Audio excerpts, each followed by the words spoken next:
but rather from a long-term approach. And make no mistake, this is a long-term fix. Dan Kildee, the father of land banks, who has left the job he had in Genesee County and is now in Washington, from day one has said, you know, that we as politicians always like to view fixes in 1 year or 2 year or 4 year cycles because they happen to coincide with elections. But we have to be realistic about this. This problem was many, many years in the making, and it will be many, many years in the fixing. So we have to take a long-term perspective. But without realistic tools that are strategic, without the ability to partner with the other qualified efforts and resources throughout the county, without the proper tools and the partnerships, we will never succeed in this effort. And I'm going to look back to staff, and can you tell me how much time I have? 1 minute? Oh, am I wrapped up or have a minute? Just last minute. You know, we're moving forward in a new county government, and I would just say this, that I'm disappointed by one single factor at this point. They've put together a number of teams to deal with key issues. There has not been a single committee or subcommittee, as far as I know, that's been assigned to the problem of vacant properties, foreclosures, abandonment, lost property values. I think it's the most important property problem in town right now. I've talked to Jim McCafferty about it recently, and I don't want to that I even want to be a subcommittee. I think this problem needs to be a committee that stands alone. That's how important the problem is. It's deserving of that kind of attention. And again, I want to thank the City Club for the opportunity to be here today. Thank you.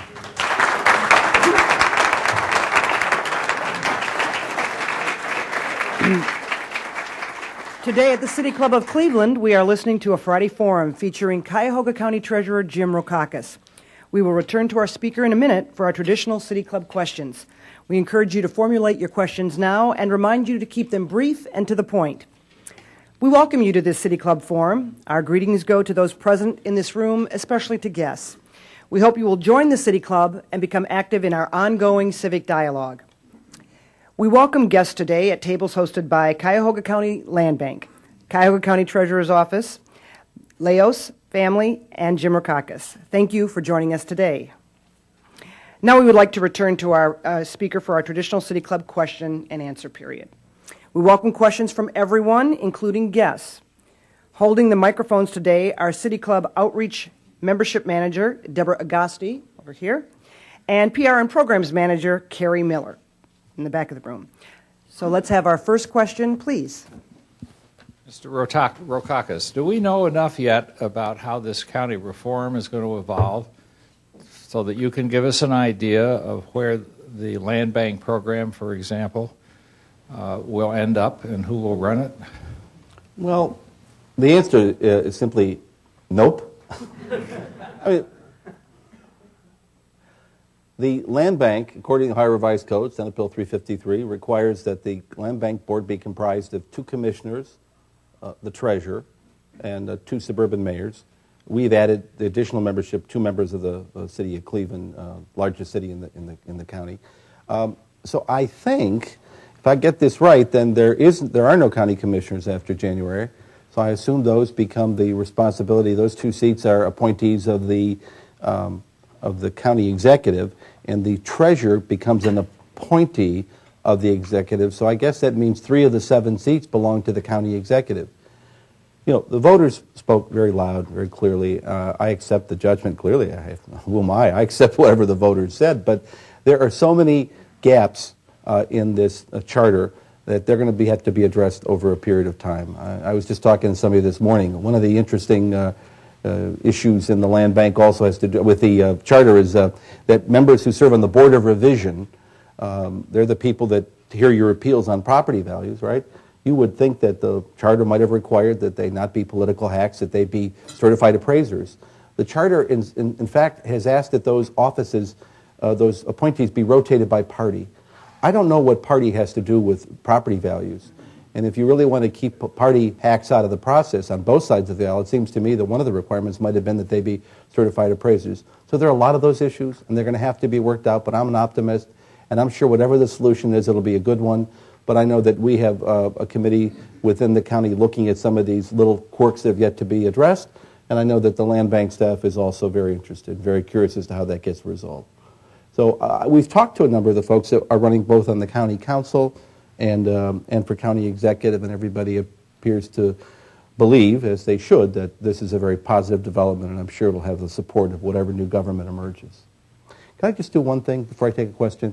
I don't want to sound like I'm with the City Club and doing announcements, but Councilman Brian Cummings is here, and there are people here from the U.S. Legislative Fellows Program from South and Central Asia, and we have representatives from the countries of Nepal, Kyrgyzstan, Kazakhstan, India, and Pakistan. So if you wouldn't mind, I'd like to at least shout out hello to them and ask them if they would stand.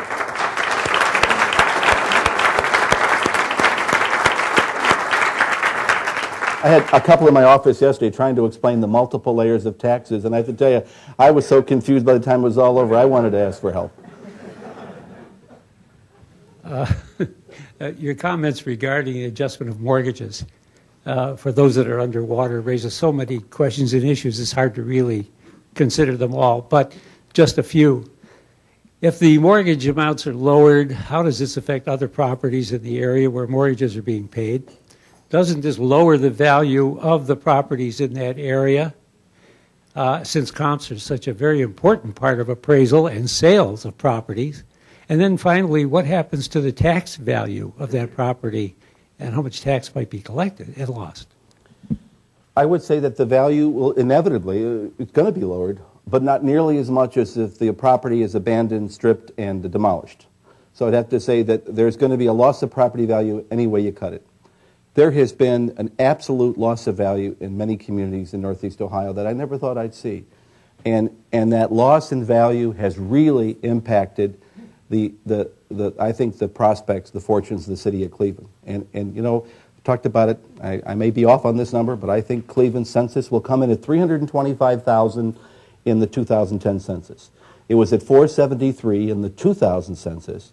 That means the percentage decline will be the largest in the 220-year history of the U.S. Census Bureau, with the exception of New Orleans. I don't know where New Orleans is coming in, but they have a natural disaster that occurred there in 2005. So my point is that it is this complete loss of value in some of the suburbs. You just have to look at the plain dealer on Sunday. Look at what properties are going for in Euclid. Look at properties they're going for in Garfield, Maple Heights, or Cleveland Heights, where there's over 1,000 vacant properties. But don't stop on the east side. Go to Parma, go to Lakewood, go to Brooklyn, a suburb that adjoined the ward I represented in city council. So there has been such a loss of value that whether it goes for what the mortgage says it's worth, remember, that mortgage was probably never worth that to begin with. Now, we never had the huge ramp up in prices. There's a pretty good chance the value that mortgage was set initially wasn't realistic to begin with. The issue of what we do for property values is one we struggle with in the county on a regular basis. You know, the county board of revision is comprised of the auditor, myself, and a representative of the commissioner's office. My staff has met with me repeatedly looking for direction, and we've discussed just what to do. If somebody comes in and bought a house at an auction for $20,000 and a house in a neighborhood where houses are going for $100,000, what do you do? And we look at a variety of conditions. But I think any way you look at it, values in this community are going to suffer for years to come, but not as bad as parts of the West, where Moody's, not that I trust rating agencies, has said in a most recent report that there'll be parts of California where values won't be restored till the early 2030s. But I think it's safe to say that there are a lot of communities where we're not going to see values restored for many, many years.